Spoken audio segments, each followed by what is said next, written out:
میرا نام سر شاہد ہے اور میں ایک اسٹوڈنٹ ہوں، کمپیوٹر کا بھی اور اکاؤنٹس کا بھی۔ میں حال ہی میں یوں سمجھیے کہ قرآن پاک کی طرف رجوع کیا میں نے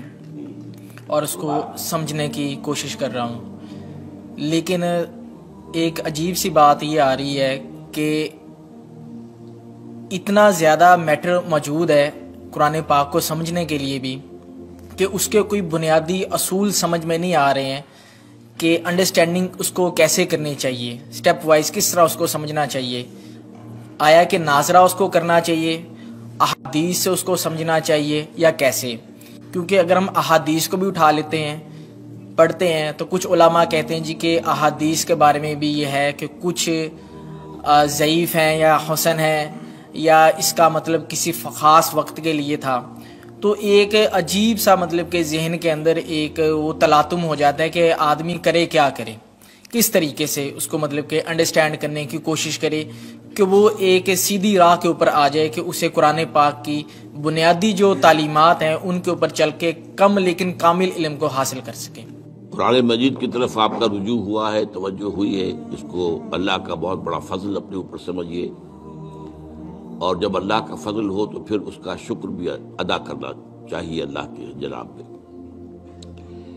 میں آپ سے ایک عجیب بات کہہ رہا ہوں، شاید آپ کو بہت وہ نئی سی لگے گی۔ قرآن کو ایسے پڑھیے جیسے بدو پڑھتے تھے۔ بدو نہ فلسفی تھے، نہ منطقی تھے، نہ سائنسدان تھے، نہ ابھی حدیثیں ان کے پاس تھی، نہ ابھی فقہ مرتب ہوئی تھی۔ وہ کیا تھا؟ عربی زبان، یہ ان کی اپنی تھی۔ تو شرط اول جو ہے قرآن مجید کو سمجھنے کے لیے وہ عربی زبان کا صرف و نحو صحیح جاننا یہ لازم ہے۔ پھر قرآن کے متن ہی کو اصل سمجھیے۔ البتہ یہ ہے کہ اس کو آپ سمجھیں کہ یہ پہلا مرحلہ ہے قرآن پر غور کا، قرآن پر فکر کا، قرآن پر سوچ کا۔ اس کے بعد اگلے مراحل بھی آئیں گے۔ اسی قرآن سے پھر قوانین جو ہے واقف ہونے ہیں۔ اچھا، اس میں بعض سے واقعات ایسے ہیں کہ جو تو ایک تاریخی حیثیت رکھتے ہیں،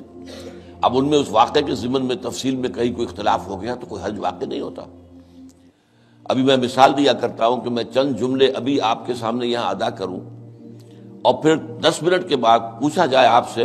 تو ہر شخص جو ہے اس کو کہے گا، وہ جواب جو میرا دے گا وہ مختلف ہوگا، اس کا اس میں اس کی اپنی بات بھی شامل ہو جائے گی، اور سوچ میری بات سنتے ہوئے بھی جو اس کا سبجیکٹو مائنڈ ہے وہ اس کے اندر اس وقت حاضر ہوگا، وہ اس سے اس کوئی نہ کوئی نتیجہ از خود اپنی اس سبجیکٹو مائنڈ کے حوالے سے حاصل کرے گا، وہ بیان کرے گا۔ تو ان چیزوں میں احادیث میں اگر کوئی اختلاف بھی ہو جائے تو اس میں پریشان ہونے کی ضرورت نہیں ہے۔ ابھی ہمارے ہاں یہ جمعے کے اجتماعات میں حدیث جبرائیل جو ام السنہ کہلاتی ہے، جیسے سورہ فاتحہ ام القرآن ہے، ایسے حدیث جبرائیل ام السنہ ہے، سنت کی جڑ اور ماں۔ اب اس کی جو روایات آئی ہیں اس میں مختلف اختلاف ہے، الفاظ کا اختلاف ہے، ایسنس ایک ہے، مفہوم ایک ہے، الفاظ میں بڑا فرق ہے، تفاصیل کا فرق ہے۔ تو اس حوالے سے اس میں گھبرانے کی ضرورت نہیں ہے۔ پھر یہ کہ فقہی معاملات کے اندر اختلافات ہو گئے، وہ بھی نیچرل ہیں۔ آپ کو معلوم ہے کہ ایک ہی مقدمہ ہوتا ہے، 8 جج بیٹھے ہوئے ہیں ایک بینچ پر، 5 کا فیصلہ ایک ہے، 3 کا ایک ہے، اور بھی تقسیم ہو سکتی ہے۔ قانون وہی، اور یہ میں بات کر رہا ہوں سپریم کورٹ کی یا ہائی کورٹ کی، وہاں پہ تو ظاہر بات ہے وہ نئے بیانات نہیں لیے جاتے، وہ جو بھی فائل ہے وہ تو بہت پہلے سے تیار ہو چکی ہے، اس کے اوپر بحث ہوتی ہے، صرف اسی سے اخذ کیا جاتا ہے، مطلب ان کا وہی رہتا ہے، اس کے اندر تبدیلی نہیں ہو سکتی، اس موقع پر کوئی نئی گواہی نہیں آتی۔